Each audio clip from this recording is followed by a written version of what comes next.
Bismillahirrahmanirrahim. Assalamualaikum warahmatullahi wabarakatuh. Balik lagi bersama saya di channel Perisai Nusantara TV.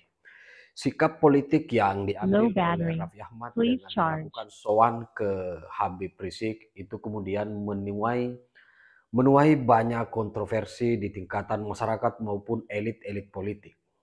Ada yang pro dan juga ada yang kontra terkait pertemuan Raffi Ahmad dengan Rizik Syihab. Kali ini saya akan menayangkan sebuah tayangan video di mana pada kesempatan kali ini baru pertama kalinya saya merasa bingung dan merasa heran melihat sikap ataupun pernyataan yang kemudian disampaikan oleh Ibu Irma Suryani Chaniago yang kemudian mendukung dan merestui pertemuan antara Raffi Ahmad dan Rizik Syihab. Hal itu kemudian menuai banyak cibiran dari netizen dan bahkan baru kali ini banyak netizen yang kemudian menyerang dan mengomentari secara jelas pernyataan yang disampaikan oleh Ibu Irma Suryani dalam Unpacking Indonesia. Ada yang mengatakan bahwa baru kali ini saya tidak percaya, saya tidak setuju dengan apa yang disampaikan oleh Ibu Irma Suryani. Nah, sebelum kita masuk ke videonya, sebelumnya saya akan menampilkan bagaimana ceramah provokatif yang kemudian dilakukan oleh Rizik Syihab dengan meminta kepada Bapak Presiden, kepada KPK untuk mengadili Bapak Joko Widodo. Pertanyaannya, adakah bukti kesalahan, dosa yang pernah dilakukan oleh Pak Jokowi sehingga engkau mendesak agar Jokowi diadili? Dan setelah itu kita akan menyimak bagaimana pernyataan-pernyataan Ibu Irma Suryani dalam menanggapi pertemuan antara utusan khusus Presiden Raffi Ahmad dan IB Rizik Syihab atau Habib Rizik Syihab. Nah, tak perlu berpanjang lebar, seperti apa videonya kita simak berikut ini. Adili Jokowi, tangkap Jokowi, adili Jokowi, tangkap Jokowi. Saya berharap tulisan itu ada di seluruh pelosok Indonesia agar KPK bekerja jebloskan biang koruptor, saudara. Setuju tidak? Setuju tidak? Angkat tangan semua, takbir. Allahu Akbar. Takbir. Allahu Sallu ala Nabi. Takbir. Ada misalnya utusan presiden yang kemarin mobilnya dipermasalahkan, yang misalnya Patwal, seperti itu. Raffi Ahmad, ya Patwal. Ya saya itu nggak pernah loh. Saya sebagai anggota DPR nggak pernah menggunakan patwal. Selama saya menjadi anggota DPR saya nggak pernah menggunakan patwal, gitu ya. Karena saya merasa, aduh, kayaknya kok jumawa banget gitu ya. Udahlah, biasa aja lah. Sebagaimana kita sebagai rakyat, sebagai wakil rakyat lah ya, kita berlaku gitu ya. Nggak perlu juga harus gagah-gagahan. Raffi Ahmad ini juga kontroversial kayak Irma. Pertama, yang ya selain patwal itu ya, kita juga terheran-heran tuh semuanya. Ternyata dari LHKPN-nya Raffi Ahmad itu nilainya fantastis lah ya, mencapai angka 1 triliunan. Bahkan yang terakhir Raffi Ahmad mendatangi Habib Rizik, ya kan, untuk kan Raffi Ahmad itu kan utusan berguru ke Rizik Syihab. Ya. Nah, kenapa ke Habib Rizik? Tujuannya apa? Apakah bidang pengembangan seni Habib Rizik untuk memberikan ceramah yang baik untuk akhlak anak muda? Apa itu benar kan gitu? Gimana untuk Kak Irma? Ini ya, apa harus diresafel juga nih? Enggak lah. Jadi saya kira begini ya. Habib Rizik itu kan pemuka agama. Iya, iya. Yang nggak boleh juga kita nggak mengakui itu, bahwa beliau juga punya apa namanya ya, punya murid-murid lah, ya. Punya orang-orang yang selalu meminta nasihat dari beliau.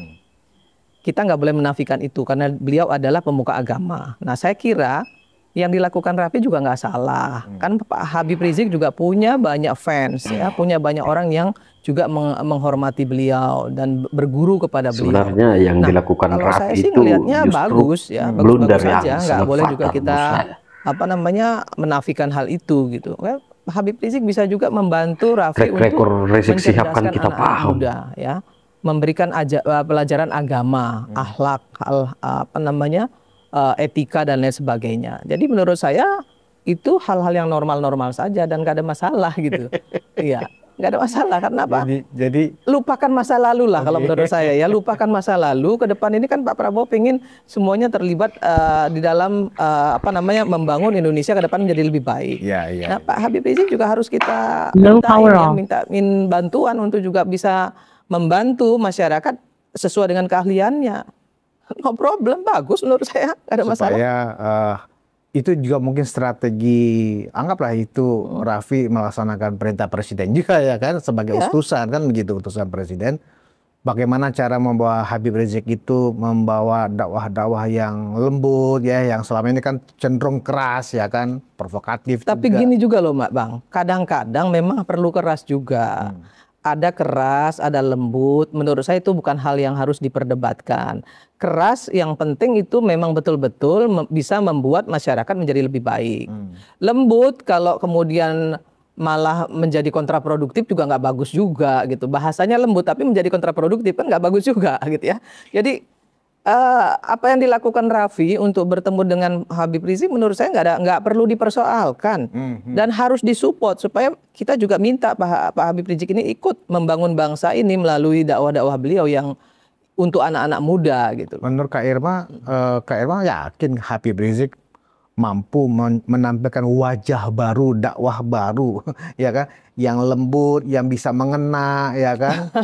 Bang, karakter dilihat dari track record Habib Rizik yang sebelumnya gimana, Kak Irma? Karakter orang beda-beda satu. Yang kedua, mungkin dulu beliau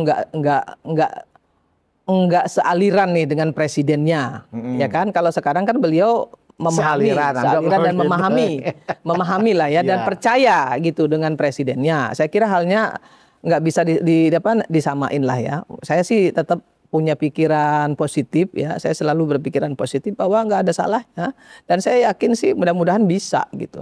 Ya, memang kayaknya karena kita harus punya optimisme. Jangan semuanya bilang pesimis, nggak ini gini ya, jangan juga. Ya, gitu. Semuanya sekarang lagi cek ombak kayaknya. Kita ini senengnya ya, masyarakat kita nih, saya nggak tahu ya kenapa saya selalu bilang itu, kenapa sih selalu mengadu domba gitu ya, memprovokasi. Cobalah. Kalau mau melakukan kritik, saya kritik aja gitu, tapi nggak usah provokatif gitu. Maksud saya tuh hanya ingin Indonesia ini persatuan dan kesatuan bangsanya tuh terjaga gitu. Kapan kita mau membangun bangsa ini ke depan menjadi lebih baik kalau kita ribut terus? Ya kalau nanti ada jagoannya di periode berikutnya mau bertarung, ya kita kan bisa bertarung lagi, gitu. Tapi memang dalam konteks Raffi mendatangi Habib Rizik itu memang sebagian ada yang menilai cek ombak, ingin melihat reaksi masyarakat, ya kan? Kalau reaksi masyarakat ternyata positif, artinya tidak ada masalah berarti. Artinya Habib Rizik bisa mungkin diberikan tugas juga barangkali.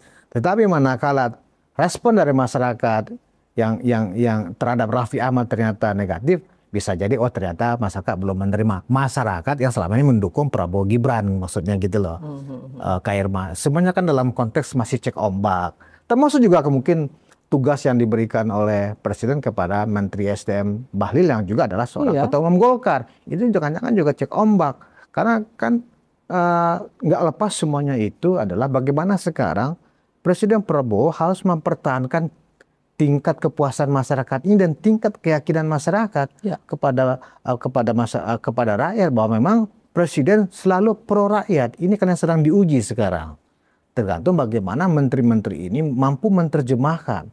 Saya melihat Menteri Bahlil ini saking ingin gerak cepat, ya kan, lupa harus dikaji dulu baru kemudian dilaksanakan. Akhirnya kan kejebak sendiri. Jadi negatif kan respon dari masyarakat. Ya, yang seperti inilah yang saya bilang tadi, right man in the right place itu tadi, ya kan, itu nggak bisa dinafikan. Nah, saya selalu juga ingin menyampaikan kepada semua kawan-kawan aktivis di Indonesia, gitu ya, Bang. Coba lakukan kritisi yang konstruktif, gitu toh. Jangan semuanya, udahlah, kalau Jokowi itu udah masa lalu gitu loh. Artinya dia sudah selesai. Ya kan sekarang presiden kita Prabowo, Gibran. Nah, yuk kita lihat ini loh. Lihat ini. Nggak usah lagi lihat ke belakang. Kalau misalnya ada yang sampai menyatakan bahwa adili Ya saya pribadi nggak ada masalah, saya pribadi nggak ada urusan kok sama Pak Jokowi itu. Adilin aja. Yang penting punya bukti, punya data, punya fakta, itu aja. Bawa ke penegak hukum gitu kan. Itu bagi saya itu adalah konstitusional. Kalau memang itu mau bisa dilakukan, kenapa? Ya itu hak mereka, karena memang hukum itu memang harus ditegakkan. Tapi kan jangan kemudian melakukan provokasi gitu. Bawa buktinya, sampaikan ke pihak yang berwajib. Nah, baru kemudian itu bisa kita mintai pertanggungjawaban gitu. Nah, ini yang saya maksud.